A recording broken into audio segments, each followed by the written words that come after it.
Әр кәсіпкер өз бизнесінде жауапкершілігі жоқ сотрудниктармен кездескені 100%. Ол кассада ақша ұрлау, бір күн бар, бір күн жоқ, өз жұмысын тиянақты жасамау. Бұл біздің нарықтағы топ-1 проблема. Бүгін осы туралы айтатын боламыз. Сіздермен бірге Әбдет Айжан, бизнес-заңгер. Менің каналыма жазылып кетіңіздер. Әр выпускта уникальный тақырыптарды көтереміз.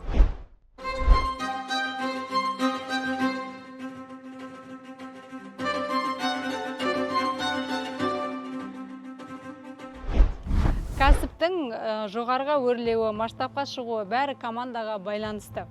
Бұл жақта тек қана дұрыс кадр табудан бөлек, оны заң бойынша дұрыс оформлять ету, сол кадрдың сізбен бірге ұзақ уақытқа қалғаны, жауапкершілігі жақсы болғаны, заңдық тұрғыдан инструменттерге, қағаздарға да байланысы бар. Біздің қазіргі нарықта болып жатқан хищение на рабочем месте, кассадан ақша ұрлау, бизнестің бүкіл ішкі кухнясын бәрін, бизнес моделін бәрін біліп алып, конкуренция болуы, то есть тура сіздікіндей кәсіпті сотруднигіңіз копировать етуі, сондай-ақ сотрудниктардың бір күн жұмысқа шығу, бір күн жұмыстан қала салу, клиентский базаны ұрлау деген мәселелердің барлығы договормен, заңдық құжаттармен бәрінің шешімі бар. Бүгін осы туралы айтатын боламыз. Әр сотрудник сіздің компанияңызға келген кезде, ол ең бірінші собственниктің серьезный подходын, грамотный подходын сезіну керек. Ол не арқылы проявляться етеді? Ол сіздің ұсынып отырған құжаттарыңыз арқылы проявляться етеді. Ол ең бірінші, сіздің бірінші воронка наймадан өткеннен кейін собеседование, тестовое задание, стажировка бәрін өткеннен кейін сіз шешім қабылдадыңыз. Осы адамды жұмысқа аламын деп. Сіз не істейсіз? Сіз форматын таңдайсыз. Екі форматта сотрудникті оформлять етуге болады. Ең біріншісі ол трудовой договор, еңбек шарты. Еңбек шарты бойынша сізге еңбек кодексі көптеген возможностьтар беріп қойған. Ол не? Жаңа біздің жоғарыда айтып өткен мәселелердің барлығы еңбек кодексімен шешіліп қойған. Еңбек шартымен оформлять еткен кезде сіз жұмыс беруші ретінде, а сіздің сотруднигіңіз жұмыскер ретінде арнайы базада еңбек KZ деген порталда тұрады. Еңбек шартымен бірге сіз сотруднигіңізға не ұсынасыз? Еңбек шартында бізде базовый нәрселер жазылып тұрады. Должность, зарплата, график работы, место работы, адрес работы, бәрі жазылып тұрады. Трудовой кодекстағы құқықтары мен міндеттері. Одан кейін екінші ең маңызды құжат ол соглашение о полной материальной ответственности. Ол не деген сөз? Сіздің сотруднигіңіз келіп, жұмысқа тұрған кезде, сіз мысалы ноутбук берсеңіз, рабочий телефон, кассаға доступ берсеңіз, сіздің сотруднигіңіз заң алдында, сіздің алдыңызда сол материалдық құндылықтардың барлығына жауапкершілік алады. Егер мына ноутбук сынып қалатын болса, жоғалып қалатын болса, сіз зарплатадан ұстауға құқығыңыз болады. Тура сондай, бұл мелкий заттар. Сіз тауарға доступ беретін болсаңыз, складтың кілтін беретін болсаңыз, ақшаны наличкамен принимать ететін болса, осындай жағдайлардың барлығында сотрудник заң алдында жауап береді. Ол қандай жауапкершілік? Ол уголовный ответственность. Егер сізге добровольный компенсация бермейтін болса, оның кінәлі екендігі 100% құжатпен, аудитпен подтверждаться етілсе, ол хищение на рабочем месте уголовный статья болып табылады. Сондай жауапкершілікке дейін жеткізуге болады. Бұл сізге не береді? Сіздің компанияңызда хищенияға жауапкершілік бар. Сіздің басқа сотруднигіңіздарға ол пример болып үлгі ретінде көрсетіледі. Басқа сотрудниктарыңыз ондай іс-әрекеттерге бармайтын болады. Бұл екінші құжат, сіздің хищение проблемасын шешетін. Үшінші, соглашение о неконкуренции. Бұл жағдайда бұл құжат сізге қандай мүмкіндік береді? Сіздің сотруднигіңіз, сіздің бизнесіңізді толықтай копировать етіп, басқа локацияда ашып, идеяны ұрламауға рұқсат береді. Бірақ та бұл жерде өзінің заң тұрғысында судебный практикада нюанстары бар. Бұл мысалы сіздің бизнес партнеріңіз болатын болса, руководитель отдела болатын болса, операционный директор, финансовый директор болатын болса, жұмыс жасайды. Ал егер ол өзінің мамандығы бойынша жұмыс жасап жатқан болса, ол өзінің жұмысы бойынша конституциялық құқығынан сіз толықтай айыра алмайсыз. Бұл жерде тонкий нюанстары бар. Бірақ сіздің идеяңызды қорғауға болады. Үшінші, соглашение о конфиденциальности. Бұл құжат сізге қандай мүмкіндік береді? Бұл құжат NDA деп аталады. Негізі бұл NDA деген құжатты барлық қарым-қатынастарда қол қою керек. Мысалы, сіз инвестормен, потенциальный инвестормен кездесуге бара жатсыз. Өзіңіздің бүкіл бизнес идеяңызды раскрывать етіп, презентовать етесіз. Егер сол кездесудің алдында сіз инвестормен NDA-ге қол қойсаңыз, ол инвестор сол жақтағы ақпаратты қолдана алмайды. Сізге қарсы басқа рынокта қолдана алмайды.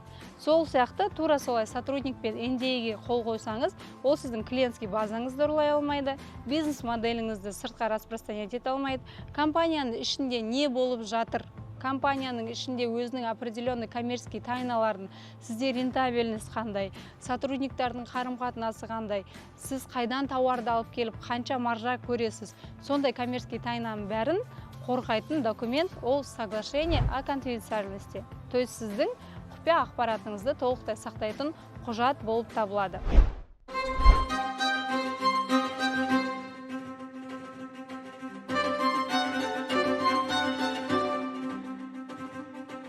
Егер сіз осы құжаттың бәрін 100% толық оформлять ететін болсаңыз, сіз өз құқығыңызды сотта, сондай құқық қорғау органдарында толықтай қорғай аласыз. Бұл еңбек шарты. Еңбек шартымен бірге тағы да бір құжат бар, ол должностной инструкция деп аталады. Должностной инструкция деген ол сізге қандай возможность береді. Сіз сотруднигіңізге каждый раз айтасыз, мынаны істедің, мынаны істемедің, сенің вообще мынандай міндеттерің бар еді, жасалды, жасалмады деген темалардың барлығын тиянақтап бір қағазға түсіретін құжат. Должностная инструкция. Мысалы, сізде менеджер по продажам бар. Менеджер по продажам, оның определенный міндеттері бар. Сағат жұмысқа 10-да келеді, CRM-ді ашады, міндетті түрде бүкіл звонок, переписканы CRM-мен жүргізеді. Одан кейін кез келген новый заявканы жарты сағаттың ішінде ответ береді. Новый заявканы ответ бергеннен кейін келесі отделға жібереді. Аптасына бір рет отчет тапсыру керек деген сияқты қатып қалған қағидамен міндеттері жазылатын құжат должностной инструкция деп аталады. Должностной инструкцияны сіздің менеджеріңізға, руководителіңізға, проект менеджеріңізға, маркетолог бәріне жазуға болады. То есть сіз любой момент бір адамның жұмысы жасалып жатыр ма, жасалып жатқан жоқ па тексеретін кезде сіз переписканы көтермейсіз, сіз ойыңыздан ойлап таппайсыз, должностной инструкцияны көтеріп, сол отчетностьпен тексересіз. Жұмыс жасалып жатыр, жұмыс жасалып жатқан жоқ. Ал егер жұмыс тиянақсыз, качествосы төмен болып жасалып жатса, ол бойынша тоже еңбек шартына сәйкес сіз жауапкершілікке тартыласыз. Ол ең бірінші ескерту, екінші объяснительный жазады, үшіншісінде жұмыстан шығаруға уже құқығыңыз болады. Тура солай. Понедельник басталды, еңбек шарты бойынша сотрудник 10-да жұмыста болу керек, ол жоқ офиста. 1 сағат өтті, 2 сағат өтті, 3 сағат өтті, жұмыстың бәрі тұрып қалды.